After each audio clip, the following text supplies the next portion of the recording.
You're listening to Vancouver Co-op Radio, CFRO 100.5 FM. We're coming to you from the unceded traditional territories of the Squamish, Musqueam, and Tsleil-Waututh nations around Vancouver, BC. I'm your host, Berni Fox, and this is the show that dares to change how we think about mental health. Welcome to ReThreading Madness. When I've never been further from knowing what the hell I'm gonna do, when I can't seem to find my way under or over or through. You're listening to ReThreading Madness on Vancouver Co-op Radio, CFRO 100.5 FM. I'm Berni Fox, and right now I have the pleasure of speaking with Christa Ovenell.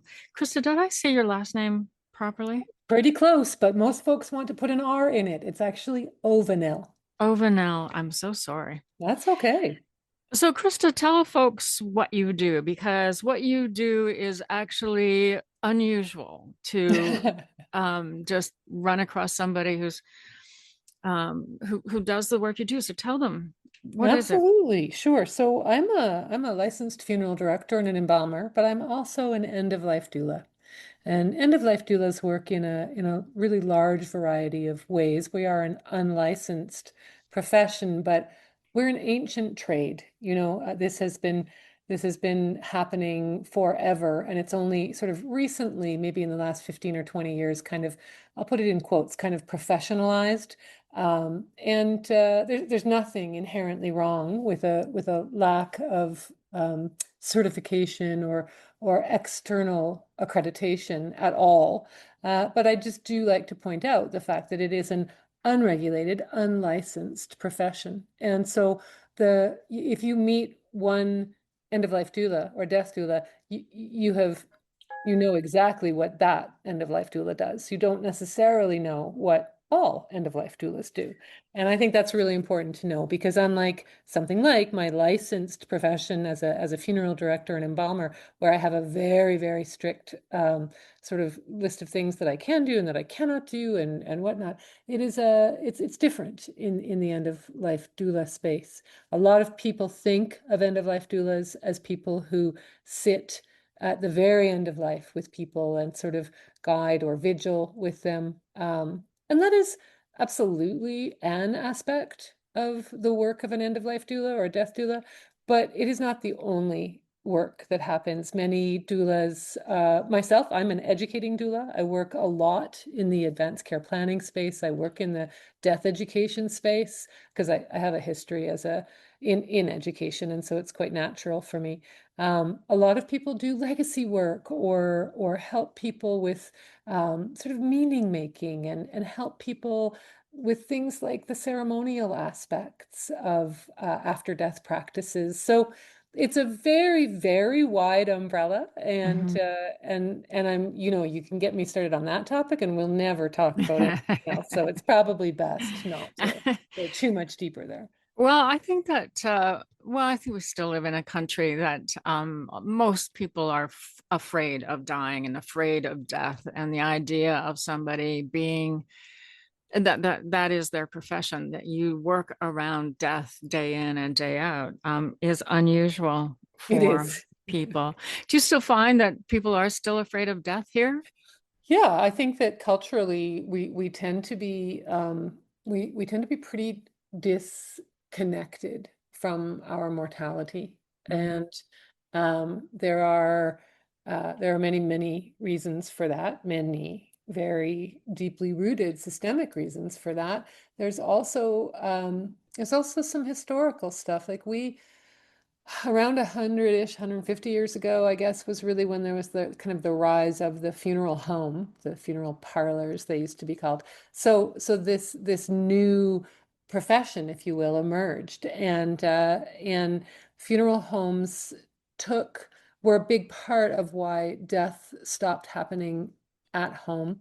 And the after death acts that used to be dealt with at home, that stopped happening when funeral homes kind of came on the scene. And that's around also the time, I often say it's like the rise of the mortician and the rise of the physician happened at roughly the same time.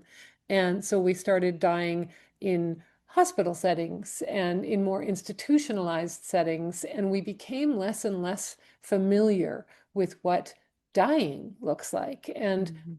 what death is. And ultimately, death is simply part of life. It's time we started treating it that way. Again, because that's how we used to know it, and it's part of how we used to be less afraid of it. There are many, and I'm not trying to be Pollyanna about this, and you will never ever hear me use the term death positive, because I think that especially when we're talking about a lot of elements around trauma or things like that, there's nothing positive at all about losing someone. Mm. But so I chafe against that sort of idea of death positivity, but I am very open to the idea of death curiosity, of death knowledge, of death acceptance, of being willing to question your own relationship and your own thoughts about death and dying. I think all of those things are actually very positive. Hmm. And preparing for your own death, there are booklets out there now that help you, make decisions ahead of time. Yeah, If that's very much the work that I do as right. well as a doula, as an educating doula. Hmm. The idea of sort of holistic advanced care planning, not just what are you going to do with the body, but what kind of life do you want to lead, I mean, so that you can leave and have the legacy that you want there. No matter what, we are constantly creating emotional heirlooms. And so we might as well be on top of that. We Right. might as well be intentional about it. You mentioned the booklets. I'm not a huge fan, to be honest. I Hmm. find that most people get a lot of comfort out of paying the 20, 30, I don't know, however many dollars for the booklet, and then it just sits unfinished on Right. their yeah on their table, and it just ends up being a burden. And I know that people have good intentions, and I know people love checklists, but ultimately we don't typically do this work by attending to a bunch of checklists. We actually have to do some pretty deep heart work to Mm. to get ready, and Hmm. and that's very much part of what I do in my role as an end-of-life doula, as an educating doula in my company, Death's Apprentice. And so you help people get ready to die and And for the people around them to have this person die in their lives. yes, and I would also say that it's not just the death. Death is, from my perspective, not a event, really. It's an experience, right? Hmm. It's an experience with a beginning and a middle and an end, and a sort of before and a during and an after, if you will. Hmm. Yeah. And so I really do help people with things like, look, at the end, if you're hospitalized, when we know that you're going to die, what does care look like for you? That's Right. often a very different question than, hey, if something really unexpected happened and we didn't know whether you were going to live or die, what kind of care would you want? And often, again, those booklets, often they focus only on that first question. Hey, Yeah. when we're 100% certain that you're going to die, you don't want any machines, right? That's sort of, Right. where Right. they're leading people. But what about when we don't know? And Right. and that's really, really, really important stuff too. It is. And if you're living in your life afraid of death and afraid of looking at it and afraid of talking about it and afraid of making your will because you might make it happen, Yep. um, you know, you can't have these conversations. And Yeah. so you could end up in a place where you are very vulnerable. You're unable to care for yourself. You're dependent on other people, and other people don't know what would be something you want or not want. And Hmm. they're very important conversations to have. Um, you are also a funeral director. Mm. Um, how does being a death doula fit into being a funeral director? In my mind, it's an easy fit. It's like, I think so too. It's funny though, because I think it's very interesting. I do a lot of work in this space trying to kind of introduce each other, mm, that doulas to funeral directors and funeral directors to doulas, because I think, frankly, there's a lot of suspicion on both sides. A lot of emerging and established death doulas Are really, quite suspicious maybe of the institutionalization of after death caring practices, or they feel like this is something that really should belong to the community and to the people involved. And that's true. That is 100% true. But let me tell you, sometimes this work is literally hard. I mean, I don't know if you've ever carried a dead body, but that like there is literally practical things that are hard. And Hmm. I'm not talking at all about all the emotional stuff, but just even navigating the paperwork and registration and getting the permits in place for moving the body and blah blah blah blah blah. That's stuff that like unless you're a funeral director, it's going to be hard to do. And so I really feel like doulas can actually make space in their practices for connecting to and really understanding what funeral directors do. And then on the other side, I think that funeral directors are often very worried. Oh my God, are these guys coming in and trying to step on my toes here? And this funeral home costs a lot of money to run, and they're just hanging a shingle. And oh my God, very scarcity mentality, right? Right. And so I think that sometimes they're very suspicious that this emerging profession is somehow going to claw into their more established work. But I would just like to, and I often very gently remind the funeral directors that the doulas were absolutely here first, and this is work that we all know how to do quite innately. Hmm. Um, that said, though, we can work much better together. And so by being a funeral director embalmer who is also a doula, I think that I'm often sort of called in and on to translate, Right. for each other. Right. And no, I've never carried a dead body. Um, and I hope I never have to, actually, quite frankly. I'm not afraid of death, and I'm not afraid of being around people who have passed. Um, but I have I'm just stuttering here.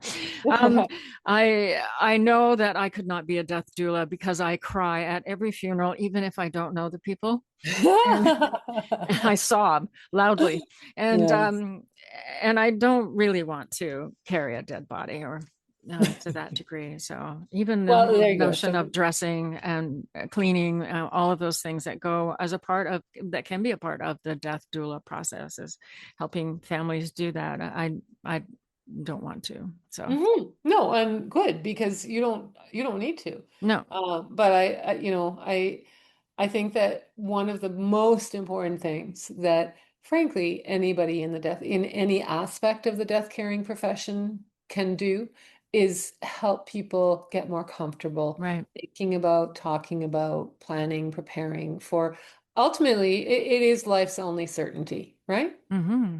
Well, that and change, Good right? point. Change always happens, Yeah. and best you be okay with it.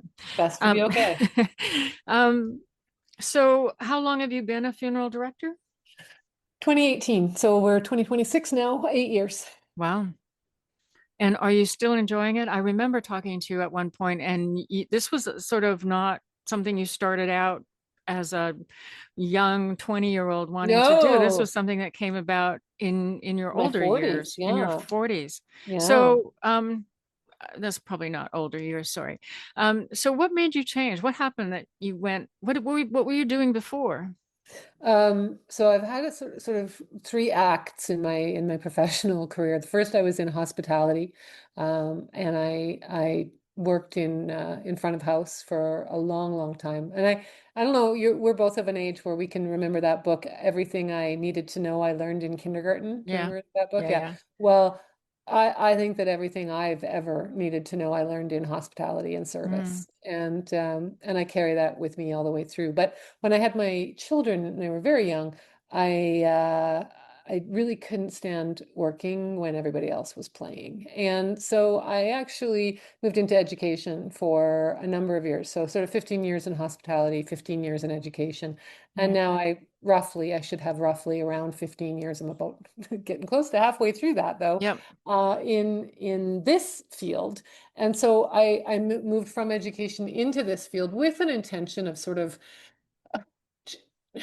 I had for a very long time thought that we don't really do this right. And I thought, if I become a funeral director and embalmer, at least I'll understand from the inside, like Hmm. what we're trying to do, and I'll mess with it. So my sole goal was to indeed mess with things, and I've been relatively successful in that. Well, that's good. So, so what, quickly, Yes. what might be different in how you're a funeral director, other than the fact that you're also a death doula, that might be different than what other people do? Oh, I think that, well, one of the wonderful things that a lot of people don't think about is, how in life you might be the kind of person who shops at farmers markets and knows the person who makes your cheese, Right, or you talk to your butcher, you bank at a small community co-op as opposed to, one of the big five. Maybe you don't shop on Amazon, that kind of thing. These are actually the same kinds of choices that we can make in death. mm, And there's in Canada in particular, there are a lot of very large corporate entities that sort of do have a pretty big piece of the market, if you will.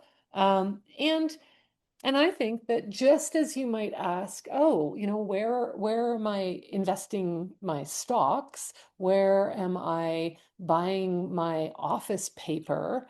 And where am I shopping for my books at a local independent book cooperative or a local independent shop? Or am I going to, something like Walmart or the really big guys at Amazon or whatnot, right? right, So I think that just there, by kind of saying that part out loud, and by saying, like, does it matter to you to see your person again?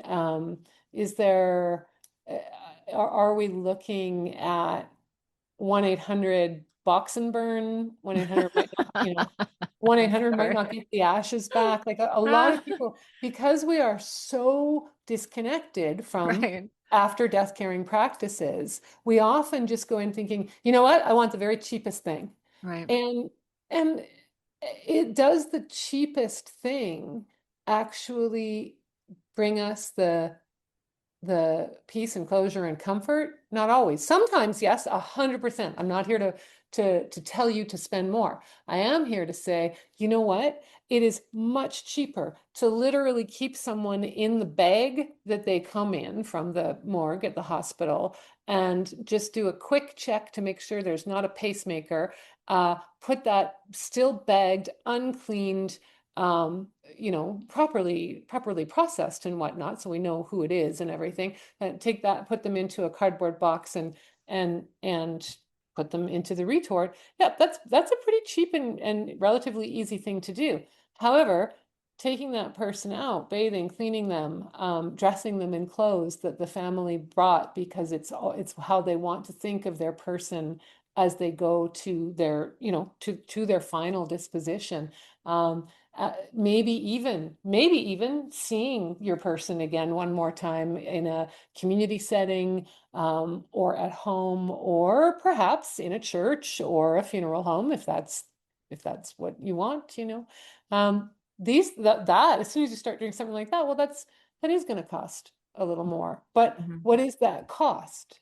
What is that cost? That cost is actually the cost of giving you a sense of peace and right, closure and right, connection to things that matter very, very much. right. And what some of the really big funeral organizations are kind of pushing is this idea that cheap, fast, convenient, I put that in quotes, is really the way to go here. And I don't agree. I don't think that death is particularly convenient. And I Mhm. think that trying to make it so by, like, oh, you can just go online and, order this the way you can order sushi or something, I don't think that necessarily helps us culturally or as a society. And so, yeah, I think that is one of the key differentiators when it comes to me in this field. Right.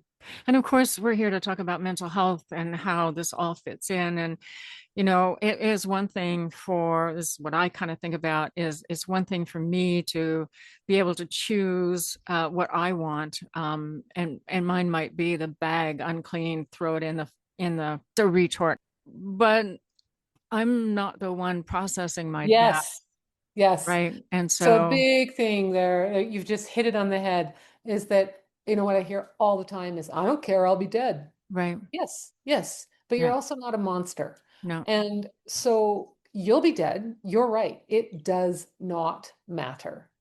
You know who it matters to is the person that is not dead. Right. And hopefully there are many of those, right? Yes, And frankly, even if there's only one, even if it there's matters. only one, it matters. Yeah. We need to just take a little break, Krista, but we'll be right back, folks. And with more conversations about death and mental health. Krista has a story to tell, and it will illuminate all the things that we've been talking about. So we'll be right back, folks. Kasla. Check out Think Indian every Monday at 8 to 9 p.m. Think Indian is Van City's Aboriginal pop culture show featuring special guests, sharing community events, and playing a diverse range of musical genres from hip hop, country, rock, blues, contemporary, and traditional. Think Indian every Monday at 8 to 9 p.m. on Vancouver's Co-op Radio and heard online at www.coopradio.org.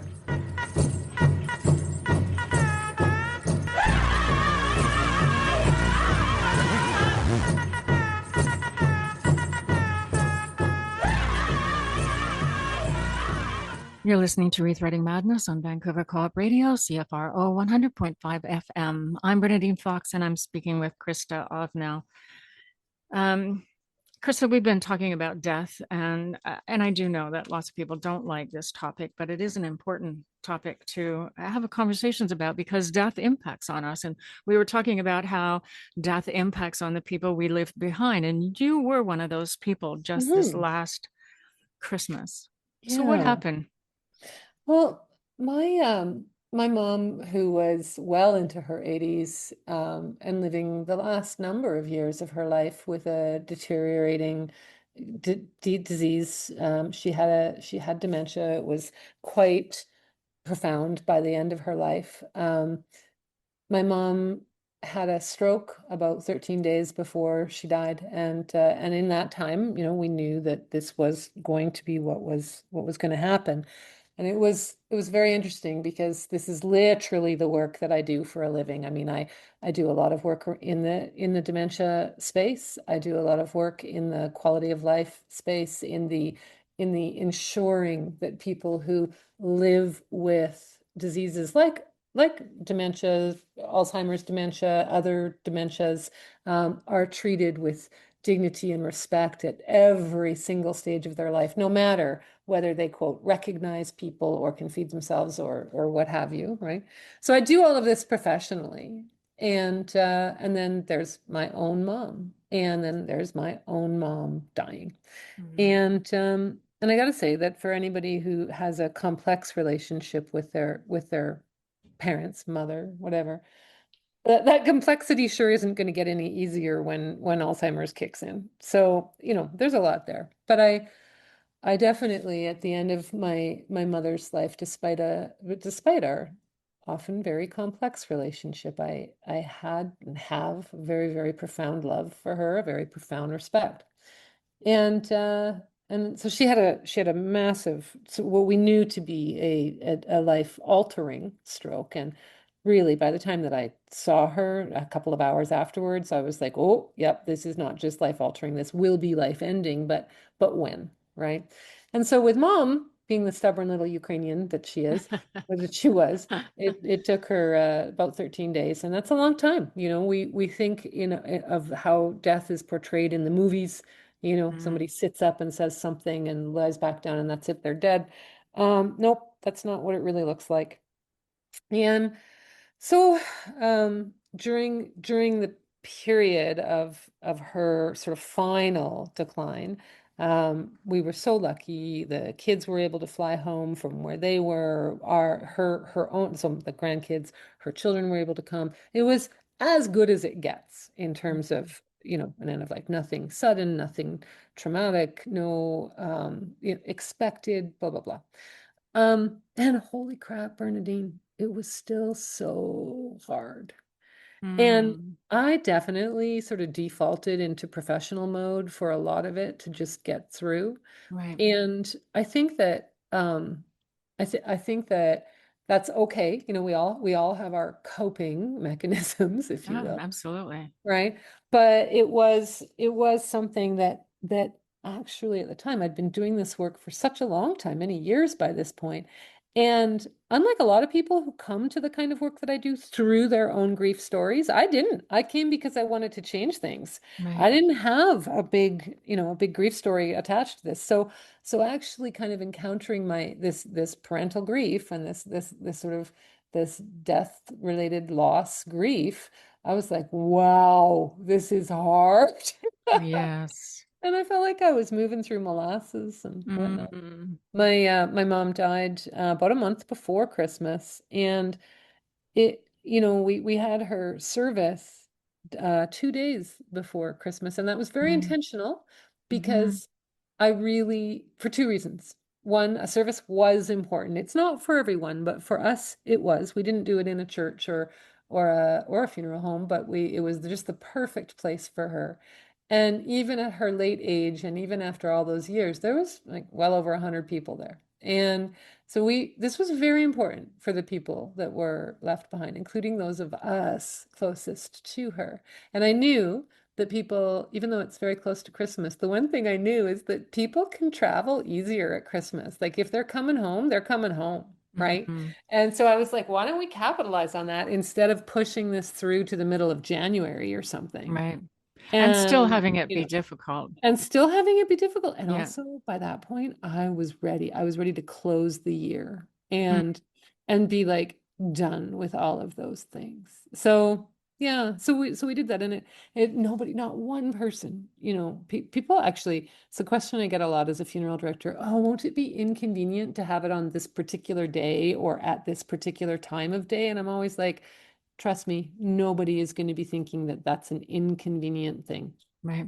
They are going to get the time off work. If they were going to come, they're going to come. So let me ask you a couple questions. You said you went into professional mode. Um, did you come out of professional mode at some point? Or Yeah. did you, and what did professional mode look like? And then what happened when you came out of it? Well, I think it was this constant sort of like line blurring stuff, where I felt, Bernadine, over and over, I felt this profound sense of gratitude to know so much about what was happening to her and then immediately, while she was dying, and then at death and immediately after death, to sort of know all of those steps. I just, for the professional mode really served me well then, because I was like, oh, this is so great. I know what I'm seeing, right? Mhm. And it Just made me so so. I'm just going to Mhm. stop you there, just so people know there is a process to death. Like people go Yeah. through a sequence around death, right? There's a Yeah. transition that happens in the same way there is a process that Transition people during get birth. burned. Yeah, Yeah. exactly. So I just want people to know that that's what that meant. We often talk about the labor of dying, and I think it Mm, is very aligned with the labor of birthing. So yeah, so it was, and if you've never seen it, and if of course your reference is just the movies or whatnot, you're like, what is going on here? But actually, because it's messier and it's longer or it's shorter or it's, blah blah blah. And so I just felt so over and over, I just felt so grateful, and also grateful that I could help others around me, right, kind of like learn what was going on. So that was the good part, right? The thing was is that I also felt, holy crow, this is hitting me so hard. And I know everything. Like I know everything there is to know. right. And holy God, I can barely stay vertical. Wow. And so imagine if on top of everything else, this is what most people go through, is that on top of all of that feeling of like, I can't even stand upright. On top of all of that, you're also like, what the hell just happened? Or what did I just see? Or what does this word mean that the doctor keeps saying? Or why do the nurses behave that way? Or, I mean, my mom wasn't in a hospital setting, but you know what I mean, right? Right. Like, Yes. so yeah, so there was a lot of good to that professional setting, but I do think that the grief and then being holiday adjacent, because again, she died at the end of November, so we click bang into, that first week of December where the office parties are happening and the Yeah. da, da, da, and everybody's saying like Merry Christmas and Happy Holidays and blah blah blah, and you know I, no, I'm not happy. I'm Right. not merry. I can't even imagine unboxing the Christmas decorations that my mother loved so much Right. and hanging them this first year. These anniversaries are because, again, you're going to hear me say this over and over, but we're such a death averse society. We don't spend enough time thinking about, or well, maybe we think about it, but we all think about it to ourselves, and we don't Right. know that everybody else is thinking about it, and we Right. don't talk about it, we don't share. And if we did, if we got better at talking about this stuff, it honestly, it would be better for all of us. Oh, yeah. So how did you get through the holidays? And no, let me just stop. I wanted to Yeah, ask another question. sure. So people are saying happy holidays, Merry Christmas. What would have been helpful to hear instead of those things at Mm, that time? yeah. So I'm never gonna kind of be crabby at somebody for expressing sort of genuine sentiment, right? Right. Maybe they're Absolutely. married. Absolutely. But sometimes I think I wonder if there's it would be better, honestly, if we had those morning practices that we used to have of like wearing black or Mhm. something like Yes. that, so that people could see you and be like, oh, you know what? I'm not gonna say, hey, are you all ready for the big day? Like, oh my Right. God, I was like, yeah, my mother's funeral, you mean 2 days before Christmas? So okay. That doesn't quite answer your question, but I really genuinely, nobody's doing anything wrong by saying this stuff. But Right. what I did was I would either, depending, I really withdrew. Like I was very like inward focused for basically most of that month. And oh my God, Bernadine, it was the best, like all access pass. Like I was like, nope, not going to this family thing. Nope, not going to that stupid strata thing. Nope, not going to this dumb office, but nope, because my mom had just died and everybody knew that. So it was Right. like, yeah, like exercise that right to Right. within an inch of your life, right?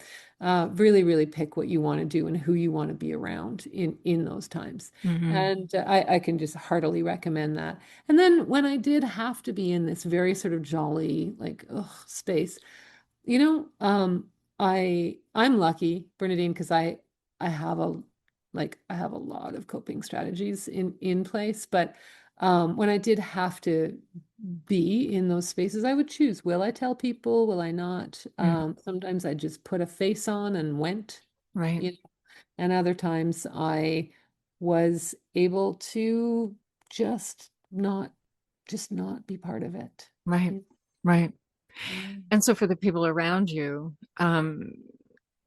what was, I guess I'm getting back to that question. What would you like them to say? And you did say that you weren't sure about that, but if somebody has just experienced such a great loss, Yeah.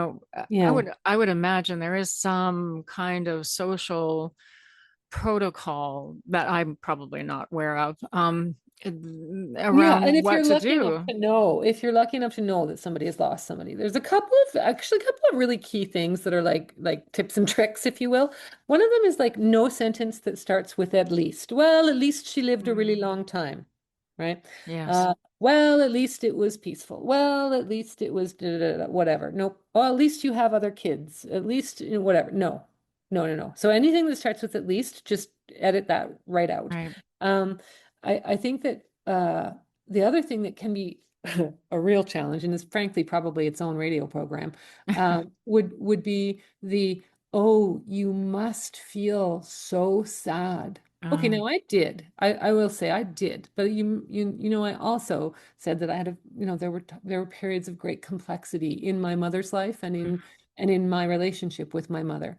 Yes, by that point I was sort of well through it and done and dusted, and it was a kind of a simple grief, if you will. But many, many people experience a much more complicated grief, and I think there's something really kind of rude about saying, oh, you must be so sad or you must be whatever. No, how about, my gosh, I can't imagine how you're feeling. right.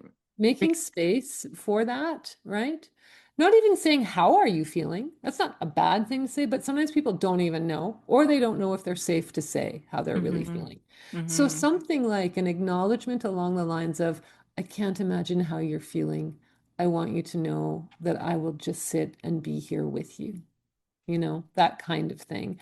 Um, I think that one of the loveliest things people can do, no matter what, in almost, not all, but almost every circumstance, is say the person's name and share a story.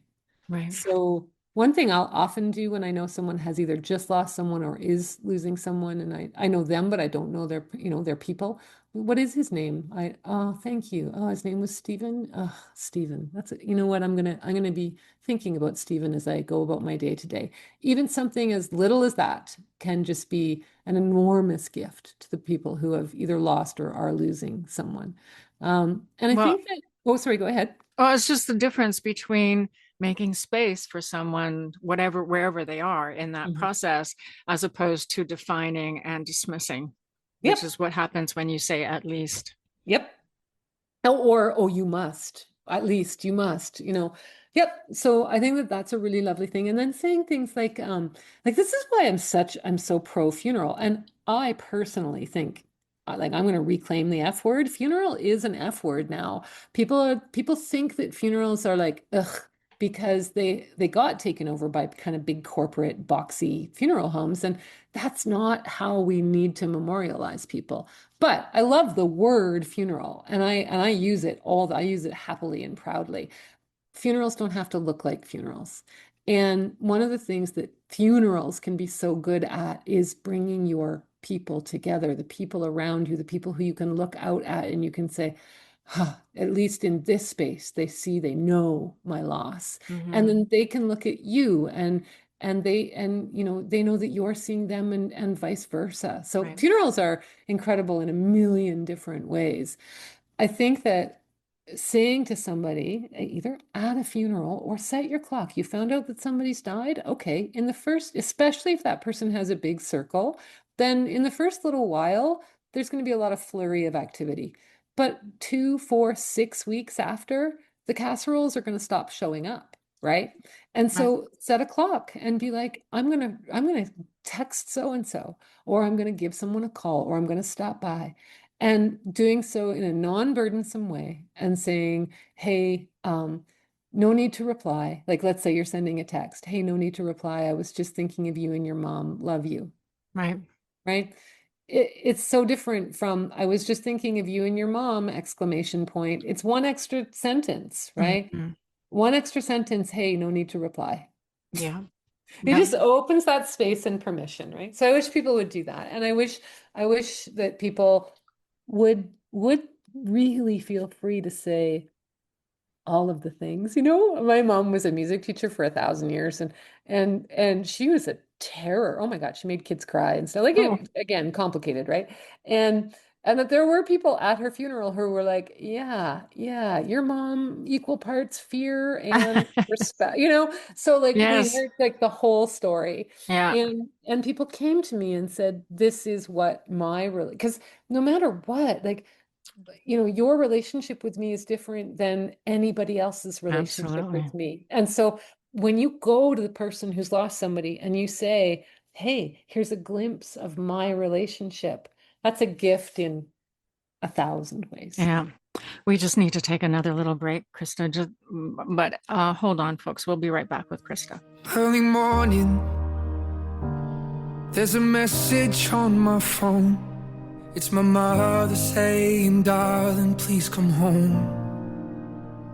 I fear the worst, but how could you leave us all behind? There's so much to say, but there's so little time. So how do I say goodbye? Someone who's been with me for my whole damn life. You gave me my name and the color of your eyes. See your face when I look at mine. So how do I say goodbye? When I couldn't, you always saw the best in me. Right or wrong, you were always on my side. But I'm scared of what life without you's like. And I saw the way she looked into your eyes. And I promise if you go, I will make sure she's alright. So how do I say goodbye? Someone who's been with me for my whole damn life. You gave me my name and the color of your eyes. See your face when I look at mine. So how do I say goodbye? And there's no way you could ever let me down. Gonna steal some time and start again. You'll always be my closest friend. And someday we're gonna make it out. Just hold the light. Just hold the light high, high. So how do I say goodbye to someone who's been with me for my whole damn life? You gave me my name and the color of your eyes. I see your face when I look at mine. So how do I say goodbye? So how do I say goodbye? Hey, this is Mark Kiliansky from Golden Shoals. You know, in a world where things are constantly fed to us through a screen, through an algorithm, independent radio offers music and playlists made by friends, neighbors, and humans. I love it so much, and I really want everybody to continue to enjoy that in these modern times. Forget Spotify, forget YouTube. Listen to Co-op Radio, 100.5 FM and coopradio.org. You're listening to ReThreading Madness on Vancouver Co-op Radio, CFRO 100.5 FM. I'm Berni Fox here talking with Christa Ovenell about death, dying, funerals, coping, holidays, specifically coping around the holidays after you've experienced a death. I just want to add my own little personal experience in here around death. My younger brother died when he was really young, so 19, and tragic, like stupid, tragic accident. And one of the things that I remember about that time was this thing people kept saying was, well, it was his time to die. There's a date in the sky, and when that happens, that's it, and then they made him into something he wasn't. He was suddenly not him. He was some kind of magical, wonderful, all-encompassing good person. And it infuriated me because I thought, you're not mourning my brother anymore. Yep. So yes, and just this idea of like canonizing the dead, or it's not helpful. Like we can actually, and we all, no matter how great our relationships are, all across the board, when somebody dies, there could be feelings of maybe anger at that the death has occurred, or maybe there's anger because they didn't pay you back the last $20 they borrowed from you, right? Like, I mean, it's complex stuff, and kind of drilling it down into this like perfect little homily or what have you, it doesn't work. No, it doesn't. Yeah. So how old were you when your mom died? 54. Okay. So she died just before Christmas, the end of November, as you say. And by that point, of course, all the stores are covered in Christmas joy. Yeah. So you mentioned having a lot of coping skills. What are they? What can people do to get through the holidays, whether it's Christmas or Easter or Thanksgiving or their birthday? I think you I mentioned think your mom's anniversary. Yeah. anniversary. It's your mother's birthday's tomorrow. Yeah. Um, Their death anniversary is another big yes, one, true. right?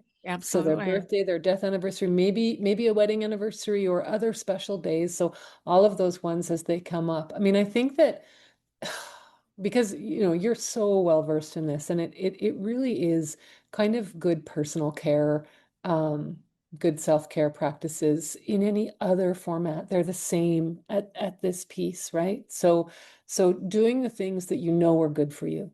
I am a huge believer. I marched into my doctor's office and I was like, I need 10 sleeping pills. And I took a total of two of them. But I kind of just needed them in my pocket in case I couldn't sleep, you Mhm. know? And then I was exhausted. And I also knew, like, because it had been 13 days. And I also knew that that I wasn't going to sleep, especially that first night. I took a sleeping Right. pill, sleep. Holy crow. So, not being afraid to ask for what you need, I think is hugely important. I think that the other things are that you can do up and around these periods. These, first of all, say it out loud. I think this might be hard for me, or I know that this is going to be hard. My mom loved fill in the blank, Easter, Thanksgiving, Right. Christmas, whatever. Or on her birthday, we always had this specific kind of cake from a certain bakery in Winnipeg. I'm never going to be able to taste that cake again without a tear coming to my eye. Like, it's so weird when we can be so inward, but actually it's incredibly powerful saying those words out loud, right? I think Hmm. that telling people, not telling people, asking people if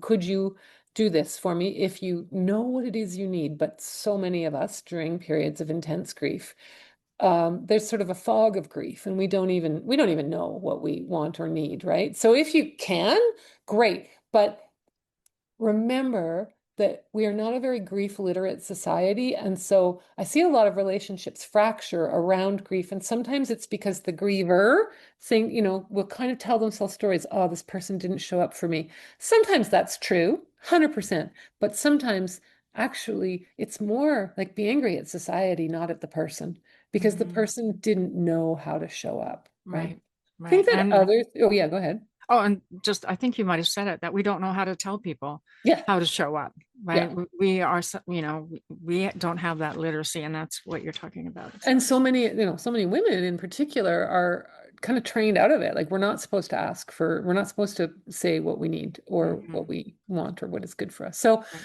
I think that other things that are incredible, that really helped me. I don't drink alcohol, and that would have been a really bad time to start. So even Right.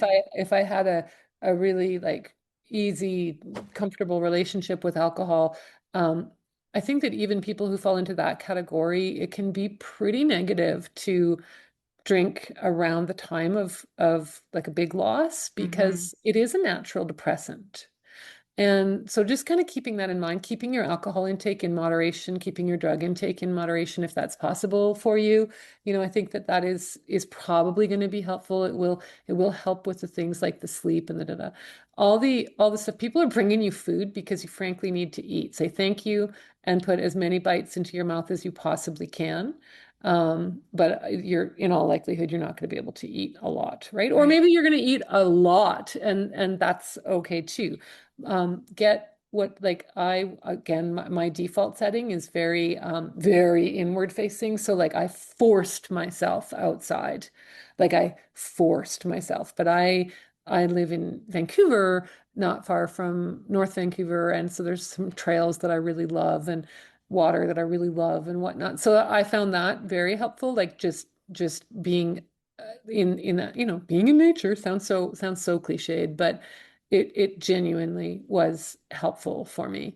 And then I think I mentioned this before, the saying no, like, my God, playing the dead mom card. Oh man, you just play that for as long as you can. Oh no, sorry, I can't make it to that awful thing that I don't want to go to anyway. Yeah. Hmm. Like just say, just take obligation off the table. You are obliged to yourself because it is going to be so hard for the next little. And then really knowing that that it is hard. It's very hard for quite some time. In my family, my sister actually, she said, I don't remember anything from November like 26th to the new year. And that's a very, very common thing to happen. I remember almost the opposite, like in almost like vivid detail, but Right. those are both grief side effects, right? And you see they run the whole gamut from literally almost like a like a lack of any sense of what the heck had happened to a hyper sense of everything that had occurred. Right. And literally everything in between is Right. totally normal. Right. I think, especially if you are doing a vigil, bedside vigil as somebody is dying, to go from, I do know what dead people look like, and there is a tangible difference in Mhm. my mind about a body that is inhabited by a person and a body that is no longer Yeah. inhabited by that person. Wild, isn't it? It's a huge difference, right? Yeah. Um, so at that moment, you've lost something. And so you've talked about coping skills and keeping yourself healthy and good, and so that you're not causing more physical harm to yourself. What do you Mhm. do with that loss? What do you do with the fact Mhm. that you're not ever going to talk to your mother again? What do you, Mhm. or you're not going to see your son again, or you're not Mhm. going to have this friend in your life? So what do you do with that loss? How do you cope with that? Okay, so like with at risk of anybody thinking, oh my God, she's trying to sell a funeral. I'm gonna go back to the idea of the gathering. Mm, We have until very recently, like probably around 50 years ago, in North America, we around the world, we had varied and various gatherings that would mark the death of mhm, anyone. And we had sort of rites and rituals that went along with that. And in this rise of the sort of direct, immediate 1-800 might not get the box, might not get the ashes back kind of quote convenient way of dealing with dead people, we've really moved away from that. And right, again, I'll say it again, funerals don't have to quote look like funerals, but a gathering of some sort. I just can't stress the importance of that. It is not for you, for the dead person. It's for the living. right, And yes, it does happen to honor you as well, but it's it's for the living. yeah, So I think that is the now that is a kind of an immediate answer. Right, that can happen. right, And in some religions or what have you, it's going to happen very, very quickly. In other structures, it can happen in at really almost any time. One of the most meaningful services I ever did for somebody as a celebrant was almost a year to the day after they died, wow, because that woman was not ready up until that point, and then she was. right, And I was like, there is no like expiration date here. You can do this whenever you want. And it was right, incredible. So I think that yes, it's a bit of an immediate answer, but honestly, putting those sort of foundations in place will help the rest of your grieving process. right. I just want to say that what you're referencing, of course, is white culture. Yeah. And because most of my family is First Nations, I'm not, but they are. And I've had the privilege of participating in a funeral. And I don't mean that to say that, yay, the person died, but it is a privilege to participate. And it's on a reserve. This is on Sutana. I'm not going to talk for any other reserve, and I'm not talking for Sutana either. I'm No, of just course. describing what I experienced. The process of community being around was huge. Yep. When the person dies, there's 2 weeks of mourning Yep. that the entire reserve will do. People, people who are associated with that person simply go home and grieve. Yeah.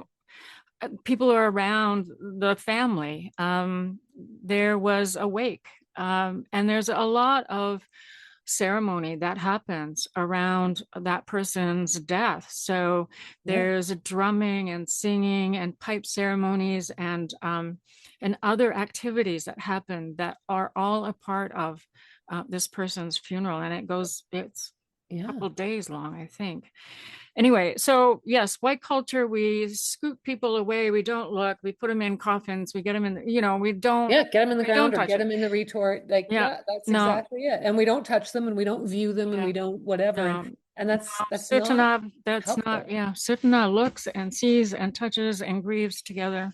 Well, and you know what I think this is such a great thing to bring up too is that like cultural like death caring practices are informed by the culture that by the dominant culture or by the culture that we're in or by whatever the religion that we are associated with or whatnot. It's not like there's just one thing that happens.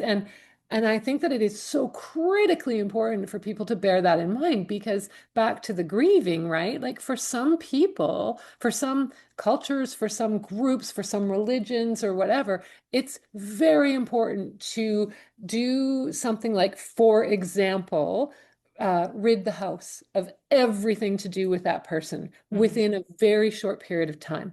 And that is like a hugely important piece, a hugely important thing to do. And it's often that exact act of like moving super fast and getting rid of everything to do with that person. That's something that I often say, hey, you know what? You might want to slow down on that. Maybe you want to let that sit and simmer and whatnot. So I can't say that to people from certain backgrounds as if I'm prescribing something. Right. And I think that we have to be so clear on that. It is it's complex. There's no like, what's the one thing that I can say? There's no tip sheet that any of us can provide. But I think when we're working with best intentions, when we're working from a place of showing up, from a place of connection and community, it is hard to get it wrong. Even if our way of doing things is different from someone else's way of doing things, right? Absolutely. Yeah. So thank you, Christa. This has You're been so very welcome. helpful, and I'm sure that people will get a lot out of it. And I'm sure I'll be talking to you again soon. Listen, it was my absolute pleasure, and thank you so much for having me on today. You're welcome. And we'll be right back, folks. Hi, folks. This is Steve Ferguson, your 21st Century Schizoid Man, and I'm coming to you on behalf of Prog Rock Alley. We are hitting up your airwaves every Tuesday night at 7 o'clock p.m., running that whole hour, bringing you the very best of progressive rock. That includes art rock, math rock, experimental, alternative, a little bit of everything, and sometimes I just sneak in a favorite song of mine just for the hell of it, because I can. Every Tuesday night at 7 p.m., if you want it, I got it, just name it, I'll play it. That's Prog Rock Alley on CFRO 100.5 FM. You're listening to ReThreading Madness on Vancouver Co-op Radio, CFRO 100.5 FM. I'm Berni Fox, and that's our show. My thanks to Christa Ovenell for having this great conversation with me about what many people avoid talking about, death and its impact on us. Music today was by Sherry Ulrich and Dean Young. And to our listeners, thank you for joining us today. Stay safe out there. You've just listened to ReThreading Madness, where we dare to change how we think about mental health. We air live on Vancouver Co-op Radio, CFRO 100.5 FM, every Tuesday at 5 p.m. or online at coopradio.org. If you have questions or feedback about this program, or want to share your story, or have something to say to us, we want to hear from you. You can reach us by email, rethreadingmadness@coopradio.org. This is Berni Fox. We'll be back next week. Until then.